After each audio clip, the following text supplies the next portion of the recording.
Magandang umaga mula sa Pag-asa Weather Forecasting Center. Ito na ang ating update sa magiging tayo ng panahon sa susunod na 24 oras. Patuloy ang epekto ng shear line o yung pagsasalubong ng mainit at malamig na hangin sa ilang areas ng Hilagang Luzon. Samantalang itong easterlies naman o yung mainit na hangin galing sa Karakatang Pasipiko ang nagdudulot ng mga kalat-kalat na pag-ulan na may pakulog at pagkilat sa ilang areas ng Southern Luzon at itong eastern section ng Mindanao. Samantala, maaliwalas sa panahon na ating inaasahan sa Metro Manila at sa nalalabing bahagi ng ating bansa, may tsansa pa rin ng mga isolated rain showers or localized thunderstorms. At para naman sa magiging lagay ng ating panahon ngayong araw dito sa Luzon, dahil pa rin sa epekto ng shear line sa mga lalawigan ng Cagayan, kasama na dyan ang Batanes at Nubuyan Islands, makakaranas pa rin tayo ng mga kalat-kalat na pag-ulan na may pagkulog at pagkilat. Same weather conditions rin ating inaasahan sa areas ng Palawan at Calayan Islands. Bunsod naman ng easterlies o yung mainit na hangin galing sa Karakatang Pasipiko. Kaya sa mga nabanggit na lugar, maging handa at alerto tayo sa mga banta ng biglang pagbaha at pagguho ng lupa, lalong-lalo na kung tuloy-tuloy ang pag-ulan na ating mararanasan. Samantalang sa Metro Manila and the rest of Luzon ay generally fair weather conditions sa ating inaasahan, mainit at malinsangan sa umaga hanggang sa tanghali. Pagsapit ng hapon hanggang sa gabi, maghanda pa rin tayo sa mga biglaang buhos ng ulan na dulot ng localized thunderstorms. Temperature forecast para sa mga areas ng Lawag at Tuguegarao ngayong araw, posible maglaro mula 24 to 33 degrees Celsius. 17 to 24 degrees naman dito sa Baguio City at sa mga areas ng Metro Manila, Tagaytay at Legazpi, temperature forecast natin ay posible maglaro mula 22 to 33 degrees Celsius. Sa Puerto Princesa at Calayan Islands, ang gota temperatura ay mula 25 to 33 degrees Celsius. Sa bahagi naman ng Visayas at Mindanao, patuloy na makakaranas ng mga pag-ulan ang silangang bahagi ng Mindanao, bunsod rin ng easterlies o yung mainit na hangin galing sa Karakatang Pasipiko.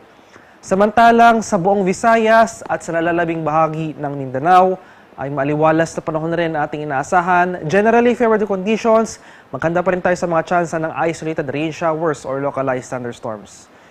Temperature forecast para sa mga areas ng Visayas ngayong araw, posible maglaro mula 26 to 32 degrees Celsius.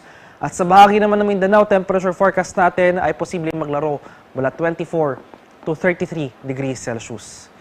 At sa kalagay naman ng ating karagatan, wala pa rin nakataas na gale warning sa anumang baybay na ating kapuluan. Kaya naman malayong makapalaot ang ating mga kababayang mangingisda at may mga maliliit na sasakyang pandagat. Iba yung pag-ingat pa rin sa ating mga kababayan na maglalayag, partikular na sa mga dagat baybayin ng Hilagang Luzon dahil makakaranas pa rin tayo dyan ng katamtaman hanggang sa maalong karagatan.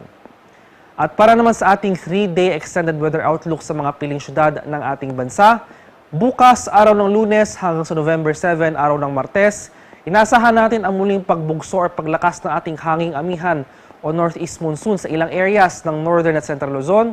Makakaranas tayo ng pangkalahatang maaliwalas na panahon. Nandiyan pa rin yung mga tsansa ng pag-ulan. Kung may mga pag-ulan man tayong maranasan, ito yung mga light rains o yung mga mahihinang pag-ulan lamang na dala ng amihan sa mga areas ng Metro Manila at Baguio City. Samantala sa area ng Bicol Region, especially dito sa Legazpi City, inaasahan natin yung posibleng epekto ng shear line o yung convergence ng mainit at malamig na hangin. Kaya sa mga araw ng Lunes at Martes, makaranas tayo ng kalat-kalat na pag-ulan na may pagkulog at pagkilat. Buong Visayas at Mindanao naman, sa mga areas ng Metro Cebu at Metro Davao, ay magpapatuloy yung magandang panahon. May tsansa pa rin ng mga pag-ulan na dala ng thunderstorms kadalasan sa hapon hanggang sa gabi. At pagsapit naman ng November 8, araw ng Miyerkules, inaasahan natin bahagyang hihina or magre-recede yung epekto ng hanging amihan sa ilang areas ng Central Luzon.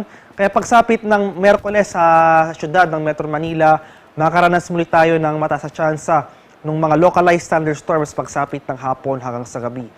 Gayun pa man, magpapatuloy yung epekto ng amihan sa malaking bahagi ng Northern Luzon. Kaya sa Baguio City, nandyan pa rin yung mga tsansa ng mga kaulapan at mahihinang pag-ulan.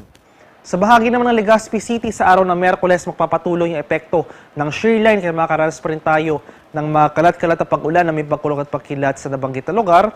At magpapatuloy rin yung magandang panahon sa Metro Cebu sa araw ng Miyerkules. At sa Metro Davao area at sa eastern section pa ng Mindanao, inaasahan natin yung posibleng epekto ng trough o extension ng isang low pressure area na posibleng mabuo sa labas ng ating Philippine Area of Responsibility.